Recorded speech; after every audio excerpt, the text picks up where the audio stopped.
Hi, this is Charmaine. I haven't YouTubed in a while. I haven't posted, I should say, in a while. But I just wanted to share with you my experience. Me and my husband, we went to Ghana. We are trying to decide if we wanted to live there. So we decided this time we go, we'll just rent an apartment and kind of live day to day. And that's what we did.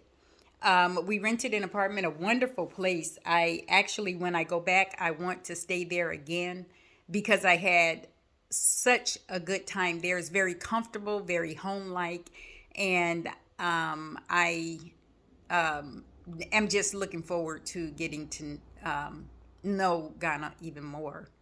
But I'm looking forward to retiring and leaving, and I'm telling you that those days can't come quite fast enough. We still have time, and I feel like it's time necessary to really visit some more and make a decision. We have some friends in Rwanda who tells us that if we visit Rwanda, we wouldn't move to Ghana. I'm not sure because we have some wonderful friends and family there in Ghana. So not going to Ghana might be a stretch, not moving to Ghana, but we're open to reconsider if it's not the place for us. We're open to reconsider. So we decided to make plans to make a trip to Rwanda.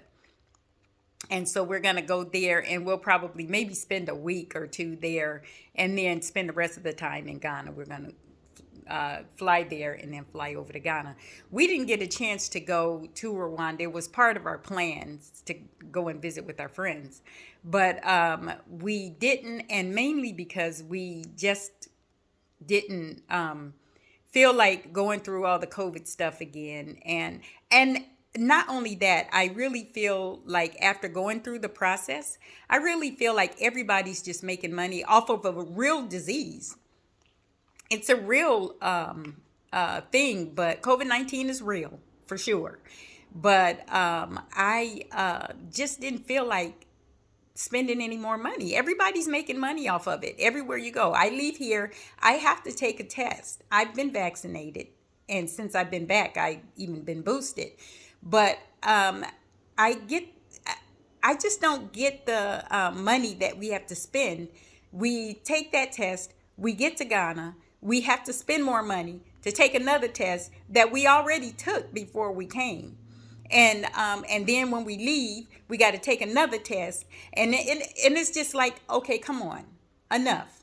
So we looked at what we would have to do to jump over to Rwanda during our trip, and it was like, I'm not giving them another dime for this COVID-19, and not right now, not on this trip.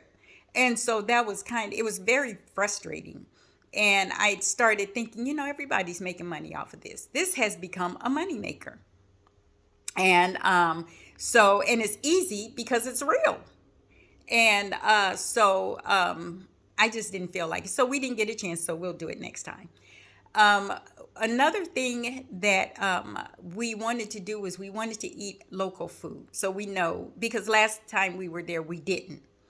And not really. I mean, we ate and it was from there, but it was kind of a mimic of American food. And I didn't want to do that anymore. I wanted to eat the local food. So we did. And it was like the most amazing flavors I ever experienced. I came back home and I thought, let me see if I could make some of this because I missed it. We've been back now almost 2 weeks and I missed the food. So I thought, well, let me see if I can do this. Oh my God, there's so many steps to it. I thought, you know what? Um, I have a great appreciation for the ones who cooked our food because they really did a lot to get a decent meal out, and it was amazing, definitely worth the wait. And but I'm still gonna try. I'm still gonna try. There are lots of cookers on YouTube and lots of recipes and things like that.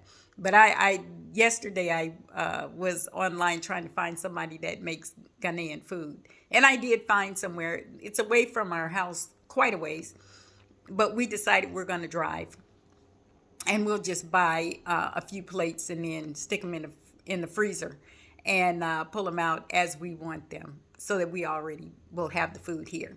Until I learn how to cook something like that. I'm a good cook, but not I don't know how to make Ghanaian food. So that will take some practice.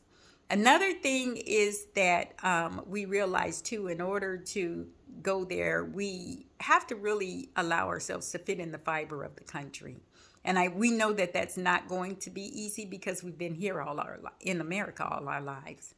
But we are just ready. We're ready. It's so much going on in America, things that we thought we were past, some things that we knew it was here, but we didn't know how much of a stronghold it really was.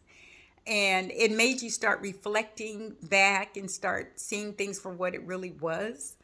um, it's amazing how people are able to be manipulated here, and it's almost like mind control. Some of the things that are going on makes no sense, no logical sense at all. And so it exposed those that are sort of not as strong in their thinking and all of that. So that was exposed. The racism is not, I still say it's not like it used to be, but it is still very present. And but I didn't understand the concept or the mindset of white people who really did and do think they're superior and supposed to be in control of other people. I guess I didn't know that was there. It's not the majority. So I wouldn't want to even make it seem like the majority of white people here are, no. I can't speak for the majority. I have friends of other persuasions, and they just don't think like that. But it's enough for them to have a voice and an audience. And when you see the battle that's here, you realize it's fear of losing control. It's not anything else other than that. Other than they think this group of people think that they should control everybody else, and the fear that they will lose that control or that superiority, that I don't even think they realized they had inside of them until now, is it's very pronounced. It's not the majority, but it's very pronounced. And so it's kind of a weird thing to watch, and right now to even be a part of, because I'm here. And things are so unpredictable. You don't know what's going to happen from one day to the next. Um, and none of it makes sense. None of it makes sense. And I thought, I said, I wonder, do they think that we would do to them what they did to us for years? We're not interested in doing that. We just want to live and succeed, and hopefully find some level of success in the fields that we decide to go in. That's all. We don't really need to punish people. And so and that's that. That's that. But it's so real. But what I also realize too is that we have to wake up as a people and not just be marchers and yellers, but we have to just simply wake up and take control of our own destiny. And that doesn't mean a lot of times it's with our dollar bills, because that's how they're doing it, with their dollar bills. So we need to take our dollar bills and start burying our dollar bills in our own market, in our own businesses, in our own uh, um, our own, with our own people. And then our own people need to do business with integrity and be attractive and knowledgeable about what they're doing, so that we are a power to be reckoned with. When it comes to finances, we have a lot of spending power. We just need to spend it among ourselves. But we have that, but it's almost like we're not aware of it yet. We will become. I'm confident in us. So, but anyway, now that we're back, we don't feel the same. We desire to be in Ghana. We miss it. We say that all the time. We miss being there. And so we're kind of ready to do it. But we're going to visit a couple other countries on the continent, because when we make that solid decision, it's going to be permanent. and it's going to be a real decision and a wise and knowledgeable decision. Then the adjusting part maybe won't be so hard because we did our homework. And even doing your homework isn't, it's you're just not going to learn till your boots on the ground. That's how I get it. And but we will make up our decision and do that.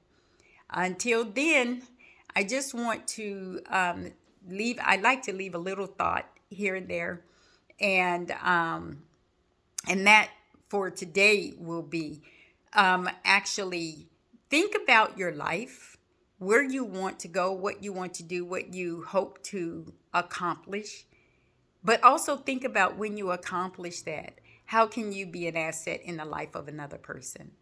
And it doesn't mean that you help them be lazy or take them on as a financial burden. That's not what I'm talking about. What I'm talking about is whatever you have to offer, how can it be an asset to someone else? And legacy. If you have family, what is the legacy you'll leave behind?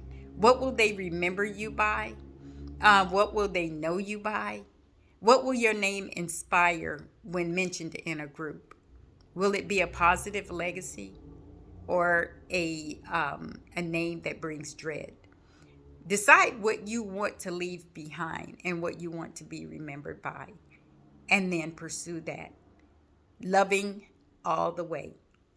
So until the next time I talk to you,